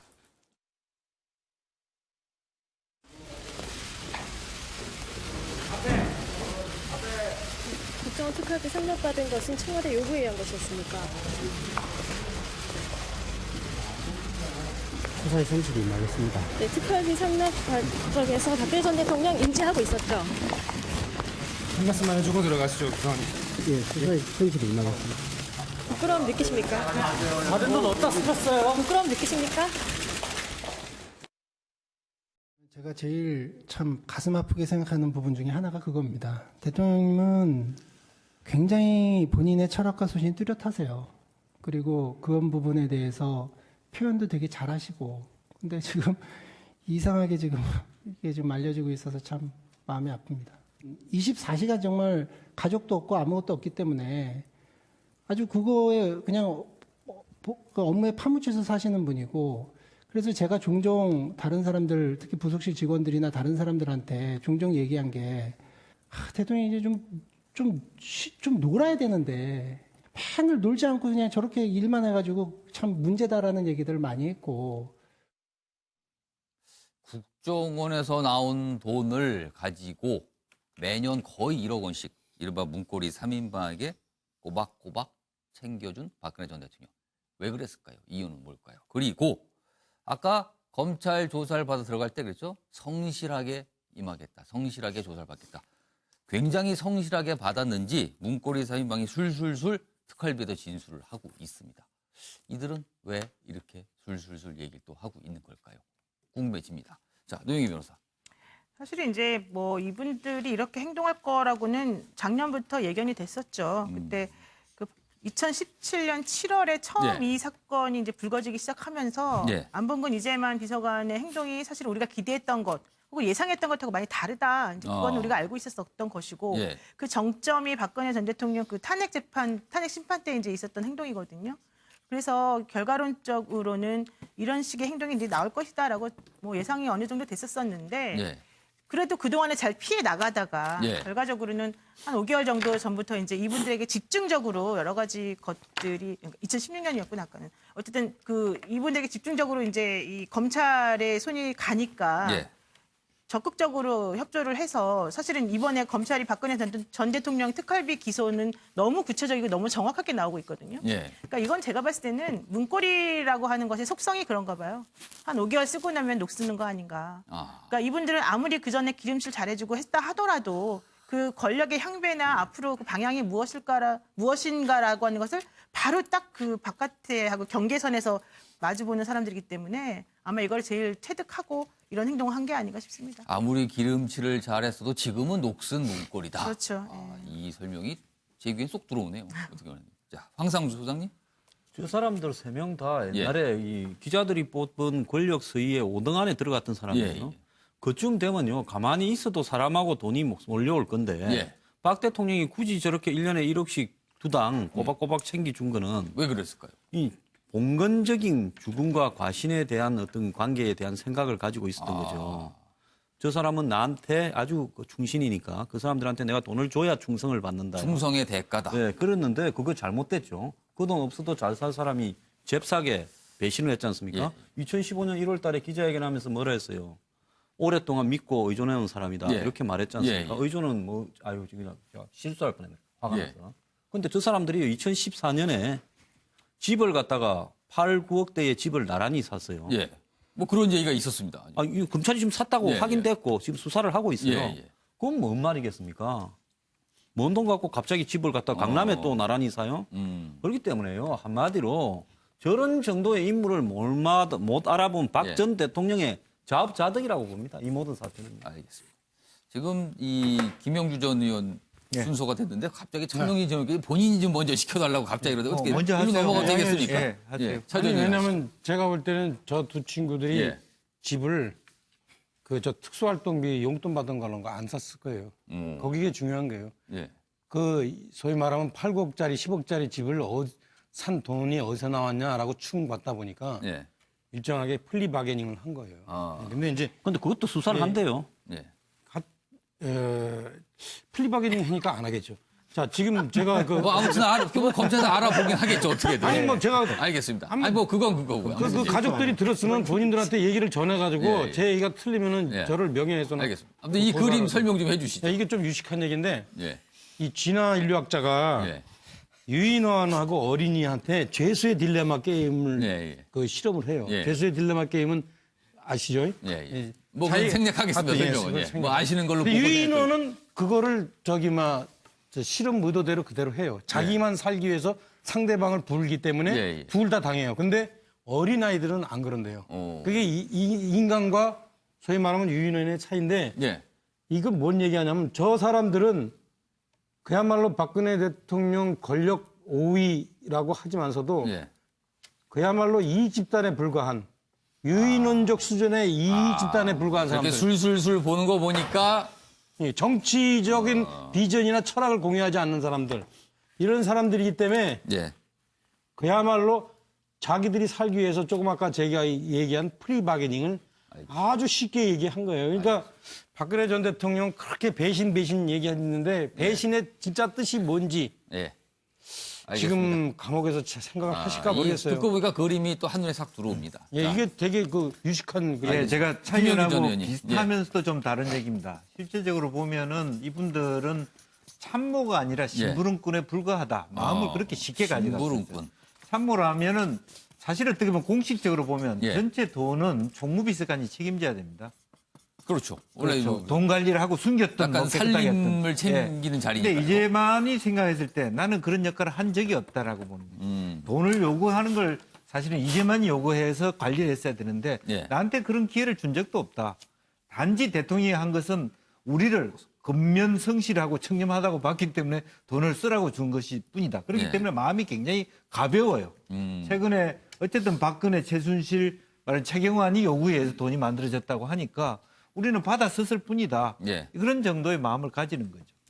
근데 그는 제가 볼 땐 좀 저들을 너무 착하게 해석해 주는 거예요. 이게 저 사람들 생각은 다를 수가 있습니다. 아니에요. 이거는 알겠습니다. 잘못 전달되니까 이게 알겠습니다. 사고 나니까 전부 저는 시키는 대로만 했어요. 이 비열한 모습. 이게 참 문제예요. 하여튼 뭐 김용기 전 의원의 생각과는 다를 수가 참모로 있으니까요. 대우해 주지 않았기 때문에 그런 생각이 하나 있고요. 저 세 사람 속에서의 심리적 갈등이 또 하나 있습니다.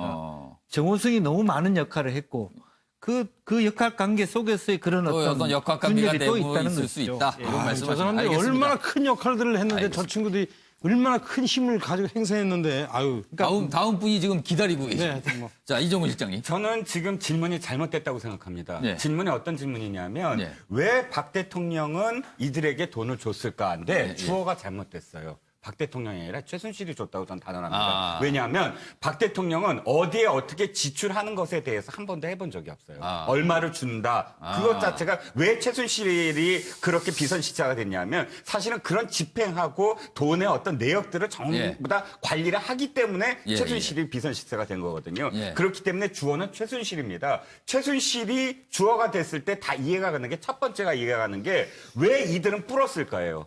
왜 뿔었냐 하면 사실 보스가 박 대통령이 아닌 거예요. 박 대통령을 보호하는 내가 주군이다라고 생각했다면 그런 어떤 군신 관계라면 이 최소한의 어떤 그 과정이 있을 텐데 이들은 그대로 그냥 검찰에 가자마자 꼬치꼬치 다 이렇게 뿔어요. 그 이유는 뭐냐면 박 대통령이 내 보스가 아니었다라는 어떤 관계가 그렇게 되고요. 두 번째, 이들한테 왜 돈을 줬느냐는 질문은 딱 한 가지입니다. 최순실이 돈을 준 이유가 뭐냐면 비밀 공동체예요.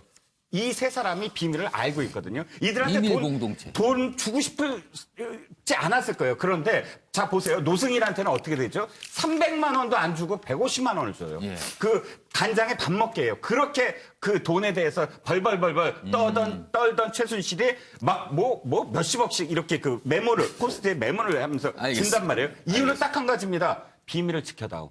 그 비밀 공동체이기 때문에. 오늘 이종훈 실장님의 목소리가 굉장히 이렇게 막 높이 올라가는 거예요. 아니 근데 좀 미안한데 오늘 제가 자꾸 얘기 끼어들어서 미안한데 자꾸 끼어드신 것 같습니다, 진짜 오늘. 저는 이 부분에서도 조금 의견을 달리하는데 박근혜 전 대통령이 과연 저걸 몰랐을까요? 알겠습니다. 그래서 오로지 최순실한테 다 맡겼을까요? 그 정도로만 듣겠습니다. 서영호 소장님. 출연 횟수를 늘려주셔야 돼요. 불량 욕심 때문에 그런 알겠습니다. 거니까요. 네. 제가 볼 때는 아마 공범과 자범 사이의 딜레마 같아요. 박근혜 전 대통령 입장에서 그 사람이 공범을 만든 돈을 주는 이유는 두 가지입니다. 하나는 돈을 줄 만큼 믿을 수 있는 사이일 경우, 또 하나는 못 믿기 때문에 돈을 줘서 공범을 만들 경우를 주는데 저는 그 문고리 3인방과 박근혜 전 대통령이 어떤 사이인지 모르겠어요. 아무튼 박근혜 전 대통령은 저들과 공범을 만들기 위해서 아니면 공범이라 생각했기 때문에 돈을 나눠줬던 것 같고요. 근데 저 사람들은 스스로가 공범이 아니다. 잡범이다. 우린 단순 심부름꾼이다 그랬어요. 그래서 뇌물죄에 1억 이상 특가법일 경우에 10년 이상 징역에 무기징역 이하까지 받을 수 있기 때문에 그걸 피해가려고 하는 건데 가장 아마 서운한 제목은 우리는 박 대통령과 공범이 아니라 시키는 대로 지시에 따른 것이다라고 검찰에 진술한 부분하고 또 하나는 박근혜 전 대통령이 재판에서 저 3인방을 증인으로 요청했는데 저 3인방이 거절했어요. 아마 이 두 가지 사건을 보고 아마 박근혜 전 대통령은 공범이 되고 싶어 했고 저 문고리 3인방은 이제 와서는 공범이 아니라 단순 지시에 따른 우리는 잡범 취급해달라라고 하는 그런 문제 때문에 저런 알겠습니다. 대통령과 3인방의 차이가 나오는 것 아닌가 싶습니다. 서영호 수장께서도 불량 욕심이 많으신 것 같습니다. 상당히 좀 상대를 길게 하셨습니다. 아무튼 네. 뭐 남북한 잘 알고 있는 좋은 내용을 한번 말씀 좀 같아요. 자, 지금 이 주제는 조금 더 저희가 들어가 볼 텐데 사실은 이 문제가 되고 있는 국정원 특활비 액수가 무려 35억 원입니다. 그중에서 일부 많은 돈은 또 어디 갔는지 오리무중하거든요. 요 얘기 최순실 씨 이야기와 섞어서 또 해보도록 하겠습니다. 다음 주제 갑니다. 특활비 20억 용처 오리무중 최순실 메모 특활비 집행은 권력세월 1위라는 평가를 받았던 사람인데요. 어떤 내용인지 좀 보도록 하겠습니다. 자, 박근혜 임기 중 12억 재산 증식이 된 걸로 나오는데 이게 혹시 뭐 이런 생각 좀 안 할 수가 없습니다. 연봉 한 푼도 안 쓰고 다 모았어요. 뭐 이런 설명을 하겠죠. 그리고 여기 보면 이영선 윤전추 있습니다. 경료비로 1억 5,900만 원을 받았다는 얘기가 나오고 있고요. 그리고 요거는 대포폰이고 요거는 여러 가지 뭐 시수를 받은 거죠. 자, 그런데 고객님 총 사용 금액은 3억 6,500만 원입니다. 이런 시술비 등 포함해서요. 자, 검찰에서는 또 이런 얘기가 나옵니다. 특활비 중 일부가 박근혜 전 대통령 개인 예금으로 유입된 것으로 추정해서 알아보고 있는 중이다. 이런 얘기가 나오고 있습니다. 자, 여기 최순실. 여기 이 메모가 있죠? 최순실 메모, 돈 액수가 적혀있는 메모. 그런데 이거에 대해서 최순실 씨 측 변호사 이런 얘기를 내놨습니다. 내 자필은 맞는데 이재만이 한 말을 받아쓰기만 한 것이다. 나는 여기에 관여한 적 없다. 그런데 여기 이재만 전 비서관 돈 상납할 때 제가 같이 있는 거 봤어요. 혹시 이런 생각하는 거 아닐까요? 자, 그리고 많은 사람들이 지금 이렇습니다. 메모에 적힌 킵이란 단어 어디에 보관했다는 건가? 이런 또 의혹까지 나오고 있고요. 자, 그다음에 박헌영 전 K스포츠재단 과장입니다. 최순실 포스트잇 잘 쓰는 사람이 성공한다더니 본인은 이런 메모 남겼죠 지금? 그것 때문에 발목이 잡혔네. 속으로 이런 생각하는 거 아닌지 모르겠습니다. 영상 보겠습니다. 저는 1998년 처음 정치를 시작했을 때부터 대통령에 취임하여 오늘 이 순간에 이르기까지 오로지 국가와 국민을 위하는 마음으로 모든 노력을 다해왔습니다. 단 한순간도 저의 사익을 추구하지 않았고 작은 사심도 품지 않고 살아왔습니다. 그런데 세간에서는 정인이 피청구인 대통령에게 정책을 지시하고 피청구인은 대통령은 정인의 지시에 따라 정책을 집행하였다는 언론 보도와 소문이 있는데 이에 대해서 정인은 어떻게 생각합니까? 그거는 말도 안 되는 과장된 저거라고 생각합니다. 저는 민간인이고 국회에서 활동도 안 해본 사람이고 정치적으로도 뭐 각 분야에 알지도 못하는데 대통령은 그동안 오랜 세월 정치 생활을 하고 그랬던 분인데 그렇게 얘기하는 건 너무 왜곡된 얘기라고 생각합니다. 늦게 들어갔기 때문에 그때까지 의무실장님하고 주치의님께서 있을 거라고는 생각이 안 됐고 그래서 저는 그냥 마치는 대로 빨리 들어가서 주사를 했던 것입니다. 주사를 전달했던 것입니다. 그거 전달했을 뿐이지 실제로 주사제가 대통령께 주사됐다는 걸 직접 확인해 봤습니까? 없습니다. 그렇다면 직접 확인 안 해봤다면 이게 꼭 대통령이 맞았을는지 다른 사람이 맞았을는지 확정이 없잖아요. 그렇죠. 실제적으로 그렇고 아무튼 그분 손에 쥐어줬습니다. 그 주사를 어떻게 맞아야 되는지 다 확인하고 설명 다 해드리고 직접 해드렸습니다. 간호장교한테. 아니, 간호장교가 아니라 그분한테 해드렸습니다. 지시는 최순실로부터 내려온 게 맞습니까? 그렇습니다. 그 기회가 만들어지면 최순실 씨한테 다 보고됐습니까? 완전히 다 보고가 됐고요. 시쳇말로 그 토시 하나까지 예. 이거는 이렇게 고쳐야 된다. 이건 이렇게 고쳐라. 그런 것들을 이제 그 오셔서 이제 포스트잇이나 네임펜 이런 걸로 일일이 다 이제 그 빨간펜 선생님들이 이렇게 해주시듯이 예. 그렇게 지시를 다 하셨죠. 이재만의 말을 받아쓰기만 한 것이다. 이렇게 주장하는 최순실. 어떤 의미일까요? 그리고 박근혜 전 대통령이 직접 챙긴 것으로 보이는 20억 원의 특활비는 어디로 간 걸까요? 이 질문 좀 드렸습니다. 자, 이종구 시장님.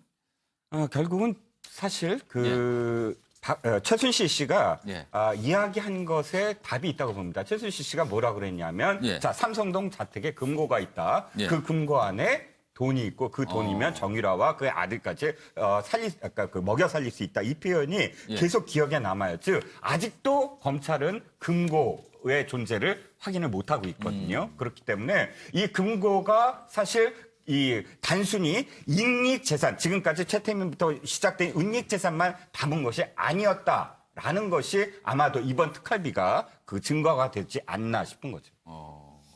그러니까 빨간 금고, 까만 금고. 뭔가 좀 더 이 금고 부분까지 좀 가봐야지 정확한 걸 알 수 있을 것 같으네요, 지금. 알겠습니다. 서영호 소장님. 네. 손바닥으로 하늘 가리는 건데요.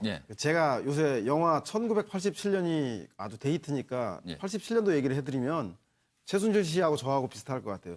명동성당에서 집회를 하고 나오는데 그 바로 앞에 YWCA 골목이 있습니다.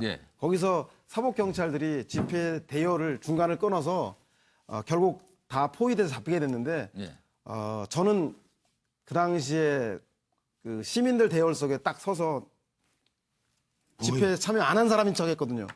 그랬는데 사법 형사가 저를 딱 손가락질하더니 이렇게 나오라 그러더라고요. 나 아니라 그랬더니 알고 보니까 제가 머리띠를 여기 독재 타도라고 써놓고 그걸 안 띄고 그냥 시민 사이에 숨어 있었던 거예요. 그러면서 마치 아무런 관련이 없는 듯. 그런 것처럼 특활비 잡힐 메모가 자기가 주동자인데 이재만만 받아쓰겠다는 것은 저처럼 데모 안 하고 구경만 했어요라고 하는 손바닥으로 하늘 가리는 겁니다. 손바닥으로 하늘 가르는지 누가 봐도 그렇다. 그 말씀을 해주신 거군요. 알겠습니다. 노영희 변호사. 아까 그 이종구 실장님이 그 문고리 3인방에 대해서 이렇게 큰 돈을 주고 노승일 전 부장에게는 한 푼도 주기 싫어했다 이제 이런 얘기 하셨는데 저는 그게 자기 돈이냐 남의 돈이냐에 따라서 그 사람이 한 행동이 아닐까 생각이 들어요. 그러니까 노승일 씨한테 원래 줬어야 되는 돈이 자기 주면서 나가는 거라면 한 푼도 주기 싫지만 나라 돈이고 눈먼 돈이라고 생각하니까 펑펑 써도 된다. 그래서 결론적으로는 이 잡힐 메모는 이 최순실 씨가 다 알아서 돈 관리를 하면서 본인이 다 그 어떤 식으로 쓸 것인지에 대해서 체크를 해놓은 것이기 때문에 저런 식으로 됐을 것이라고 보고 그래놓고 이제 와서 이제 걸리니까 속기사 코스프레를 지금 하고 있는 거거든요. 그래서 저는 아까 말씀하신 것처럼 삼성동 사저 2층 금고에 돈이 들어있고 평생 쓰고도 남을 돈이다라고 한 그 말이 결국은 이 특활비의 최후 그런 그 행방을 알려주는 그런 말이 아니었나? 저는 노 변호사님의 한 말씀만 더 드리면 지금 최순실의 가장 큰 문제가 뭐냐면 나라 돈인지 개인 돈인지의 경계가 못한다? 무너졌다는 거예요. 그 사람이 지금 그게 나라 돈이라고 생각했을까요? 아니요. 전부 다 내 돈이라고 생각했을 거예요. 저는 그래서 지금 문제가 되는 것이지 공과 사를 구분하는 사람이라면 지금 이런 일을 벌이지 않았을 것이라는 거죠. 그러니까 공과 사를 구분하라는 얘기를 할 상황조차도 아니다. 지금 이 말씀을 하신 것 같아요. 사실 최순실 씨는 뭐 권력설 1위라는 이런까지 뭐 평가 들었고 온 국민이 사실 그걸 다 알고 있는데 이재만 전 비서관의 말을 받았었다. 자, 이거를 좀 어떻게 받아들일지 좀 난감하기도 합니다. 알겠습니다. 자, 다음 주제로 갈 텐데요. 이번에는 진짜 밝혀지나요? 검찰에다가 국세청까지 나섰습니다. 다스 이야기인데 이 주제로 넘어가도록 하겠습니다.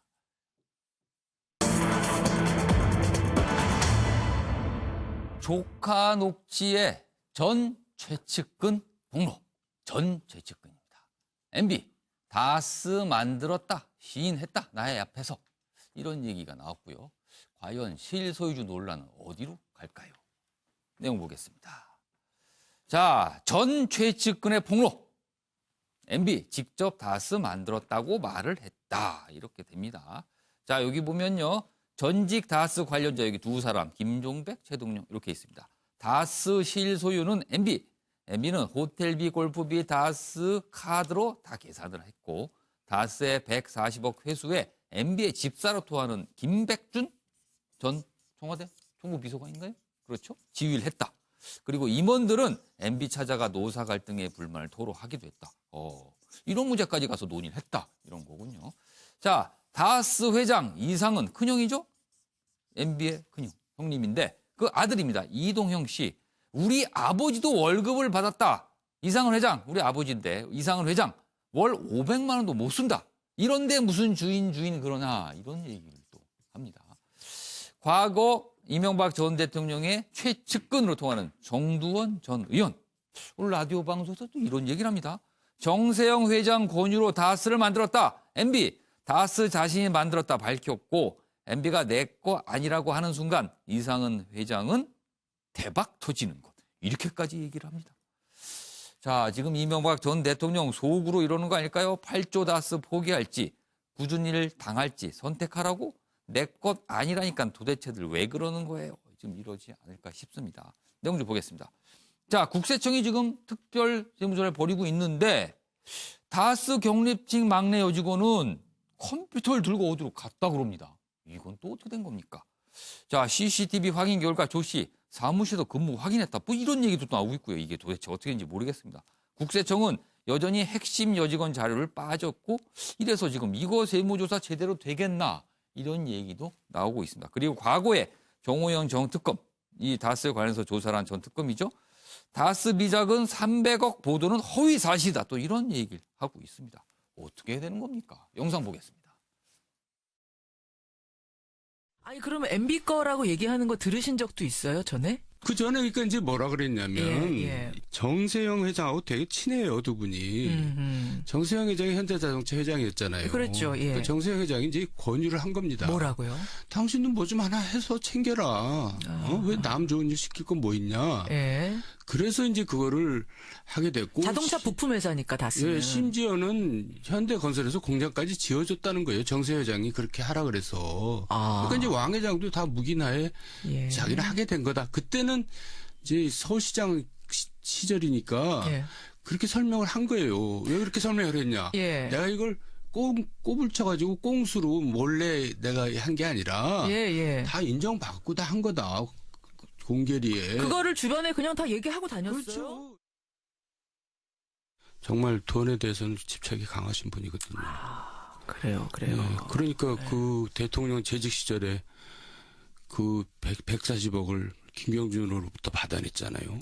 그 와중에. 그 많은 소액 피해자들이 받아야 될 돈을 그냥 혼자서 다 받아내잖아요. BBK. 예. 그것도 대통령 재직 시절에. 저는 그게 너무나 지금도 좀 가슴이 아파요. 그 공사 구분을 그렇게 못하시나. 꼭 그 돈을 대통령 재임 시절에 받아냈어야 했나. 물론 재임 시절이니까 받아내기가 편했겠죠. 그렇죠. 너무 심했어요. 한 가지 내가 속상한 건 다스에 대한 불만을 갖다가 갚으려고 그러니까 네가 힘이 들고 속상한 거예요. 아니 회장님은 약속하셨고 인지와선 딴소리하고 이동영 부사장한테 뭐 그랬다 이렇게 거짓말하고 다니니까 당연히 넌 화낼 수 있어. 근데 그게 아무 부질없는 거라니까. 네 자신만 못났다고 하는 거야. 나는 못났다는 것밖에 안 되는 거야 결국에는 그게. 그러니까 세상은 진짜 불공평한 거야. 나도 서울대학교나 연대 나왔으면 여기 안 있어요. 형이 여기 시골에 여기서 현장 여기 와가지고 나도 어디 갈 데도 없으니까. 그러니까 나는 너처럼 사표 내고 나갈 수가 없는 거야. 아버지도 여기서 월급 받고 있지.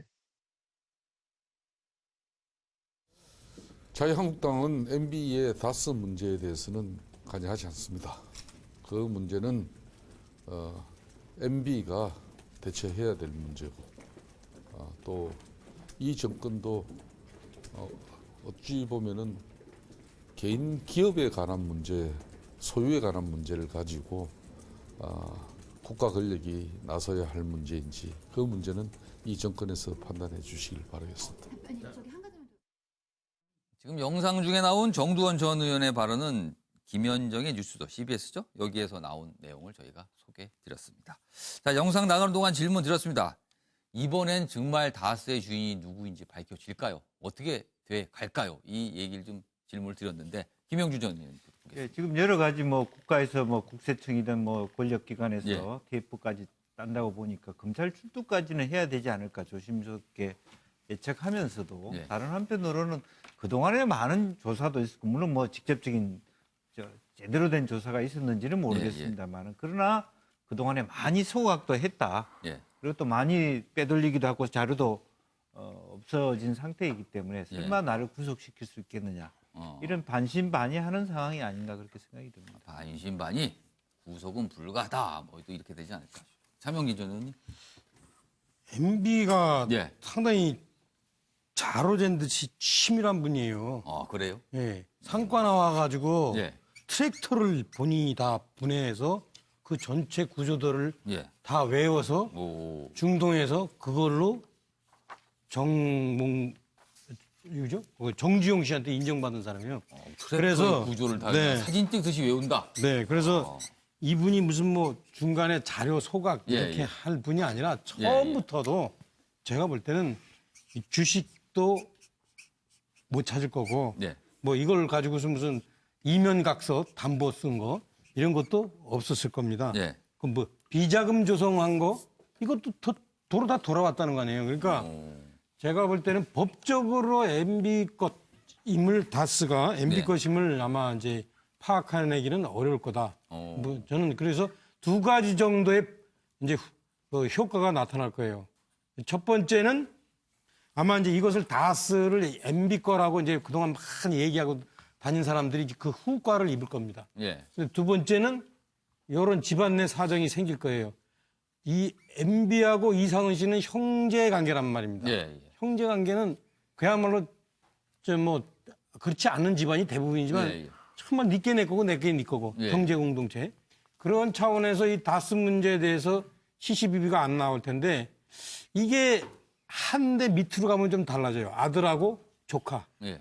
그래서 이번에 이게 다섯개 MB께 아닌 게 딱 입증이 확실하게 되면은 조카는 논한 거죠. 아, 그 삼촌 감사 이렇게 쓰셨네요. 그다음에 그 밑에 아들은 아버지 지금 뭐 하시는 거예요? 그래서 아버지는 자식 너는 내가 모른다는 거 아니라 너는 세상 모르니까 이렇게 이런 두 번째 현상이 나타날 것으로 예측이 됩니다. 달라지지 않아서 조카가 감사하다 속으로 생각할 수 있다. 네. 이렇게 얘기를 아니 하십니다. 대놓고 감사하다고 알겠습니다. 황상수 소장님. 전 저분이 재계에 있을 때나 정계에 있을 때나 네. 한국 최고의 테크니션이라고 봅니다. 테크니션. 자, 그래서 지금 이런 생각을 하겠죠. 뭐 경선도 끝났고 대선도 끝났고 예. 대통령 다 해먹었는데 예. 누구 거면 왜 이렇게 말을 하고 싶을 거예요. 예. 그런데 지금 이 이명박 전 대통령에 대한 압박이 들어가니까 유해인 문제가 한국 땅에서 터지기 시작했잖아요. 아마 제가 볼 때 조만간에 또 방어용으로 2탄이 하나 터질 거라고 보고 있습니다. 그래서 정치판이요. 다스를 갖다가 규명하기까지 쌍방에서 피해가 좀 많이 나올 거라고 봅니다. 알겠습니다. 뭐 다스 얘기는 이게 파문파할수록 계속 얘기가 막 여러 가 갈리는데 이 정도로 마무리하고 다음 주제로 가겠는데 오늘 하루 종일 난데없이 인터넷 공간에서 초성 논란 이런 게 벌어졌어요. 뭔가 하면 바로 시옷, 기역, 비읍, 치오 때문인데 어떤 주제인지 보겠습니다. 김종석 시옷, 기역, 비읍, 치음 논란에 초성 퀴즈까지 유행합니다. 그리고 이런 문자 폭탄은 어떻게 좀 대응해야 될까요? 한번 보겠습니다. 자, 보면 초성 게임. 지금 뭐 온라인에서 느닷없이 초성 대란인데 지금 보니까 김종석 자유한국당 의원이 본인한테 문자가 여러 개가 왔습니다. 법안 처리와 관련해서 뭐 일반 유권자들이 보낸 것 같은데 그거에 대한 단문자를 보냈는데 시읒, 기역, 비읍, 치읒이라고 그랬습니다. 이게 도대체 무슨 의미인지 알 수가 없는데 저희가 뭐 혹시 이런 뜻 아닐까라고 뭐 세금 받쳐? 뭐 시건 방춤? 뭐 시골 배추? 이건 좀 이상한데 아무튼 이렇게까지 여러 개 했는데 이런 논란이 되니까 김종석 의원이 좀 뭐 변명? 설명을 했습니다. 같은 문자 내용 24시간 여러 번 봐서 스트레스가 굉장히 받은 상태였다. 혹시 기계에 의해서 이게 뭐 자동으로 발신이 되는 게 아닐까라 의문이 들어서 몇 자를 이렇게 보내봤다. 초성만 보내봤다. 그리고 아무튼 순간의 불찰로 딱 한 번 적절치 못한 문자를 발송한 건데 일단 사과는 하겠다. 이러면서 논란이 되고 있습니다. 저희가 뭐 이 정도 하고요. 준비된 영상을 좀 보도록 하겠습니다.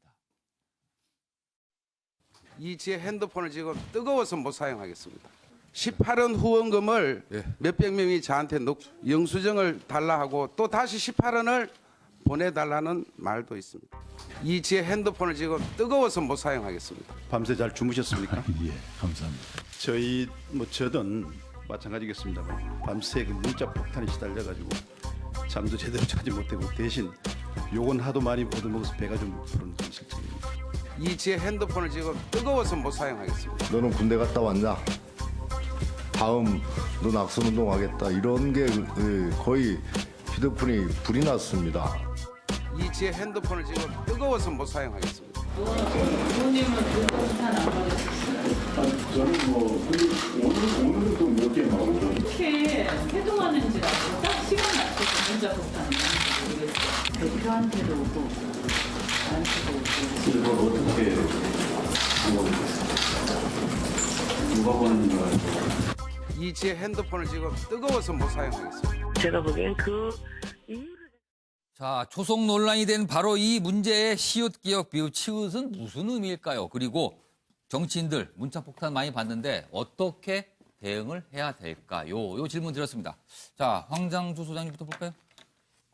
한시에 보면요. 예. 이 사은절구가 있죠. 예. 그래서 앞에 넉자하고 뒤에 넉자가 대구가 됩니다. 예. 근데 앞에 넉자가 미음, 치읓, 시읒, 키역 아닙니까? 예. 욕일 가능성이 매우 높잖아요. 뭔가 좀 안 좋은 소리일 것 같다. 네, 이거 욕이겠죠. 저는 그래서 보는데. 그러면 뒤에 이 시읒, 기역, 비읒, 치읒도 이 대구로서 욕이 돼야 되는 겁니다. 예. 그럼 건방지다라는 뜻의 욕의 이 앞자리들이라고 봐요. 아, 그런 게 있군요. 알겠습니다. 자, 노영희 변호사. 국회의원이 해야 될 일이 사실 뭐겠습니까? 그 법안을 처리하기 위해서 당연히 회의 참석하고 설명하고 이러는 건데요. 사실 이제 그렇게 해달라고 요구하는 그런 국민들에게 저런 식의 문자를 보냈다는 것은 저는 매우 유감스럽고 저는 저 내용이 수고하세요. 당신은 아무리 요구해도 나는 참석하지 않을 겁니다. 수고 불참. 예, 왜냐하면 이분이 뭐라고 얘기했냐면 나 그 당시 아마 음주 문자했던 것 같다 뭐 이런 얘기도 나왔었거든요. 그러니까 사실 자기가 해야 될 일을 안 하고 지금 저런 식으로 행동했다는 얘기밖에 안 되는데 제가 봤을 때는 이거는 올바르지 않죠. 게다가 문자 폭탄이라고 하는 것에 대해서 알러지를 좀 보이는 알러지 반응 보이는 분들이 계시는데 그러지 않았으면 좋겠어요. 김영주 전 의원, 이런 문자 폭탄 정치는 어떻게 대응해야 됩니까? 대응할 수 없죠. 그냥 받으면 그냥 받을 수밖에 없는 건가요? 예, 그 어떤 직업적 특수성이라고 봐야 되겠죠. 그걸 어떻게 대응을 하겠습니까? 그 지금 의미는 그 시읒, 기역, 비읍, 치읒의 의미는 순간 불찰? 그냥 아무 말이나 해봤습니다. 아무 말이나 알겠습니다. 알겠습니다. 자, 시간이 아마 서양호 소장께서 하시고 끝날 것 같은데 한 10초 남았습니다. 네, 연예인이건 그 정치인이건 간에 무관심보다는 오히려 관심이 났습니다. 무불보다 악플이 났던 것처럼 국민들이 저렇게 비판할 때 감사한 마음으로 즐기고 받아들여야 할 거예요. 감사하게 받아들이라. 알겠습니다. 오늘 숨바퀴가 달렸는데 오늘은 여기까지입니다. 바로 MBN 뉴스팔로 이어집니다.